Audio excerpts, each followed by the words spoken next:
حامد حمدان انا باكد لك انه اقرب لنادي الزمالك، وهو رغبته نادي الزمالك وهيلعب في نادي الزمالك. قول يا ستموني قول. هي مساله الفلوس خلال يعني وقت قليل جدا جدا، مساله الفلوس دي هتتحسم. يا سلام. الغرامات اللي على نادي الزمالك هيدفعها اولا، ثم هينهي موضوع صفقه حامد حمدان. واعتقد صفقه حامد حمدان هي الصفقه رقم 1 في يناير مع نادي الزمالك. يلا يا راجل بلا كذب بقى بوشك، ده كذاب كذب الابن.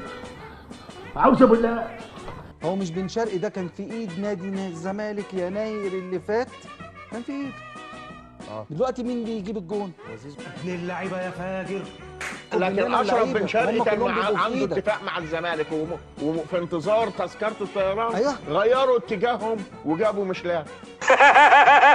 الزمالك يبقى اللي ما عمل تقولش كده. الاهلي خد منك بقى. انا بقول لك ده خطا الزمالك. الراجل ده عبيط جدا. ان انت كل اللعيبه في ايدك وانت اللي بتسيبهم، وترجع بقى تقول ده الاهلي خد مني اللعيب، ده الاهلي عايز مني اللعيب، ده الاهلي بيفضي نادي الزمالك. شكلك فاهم يا نصة.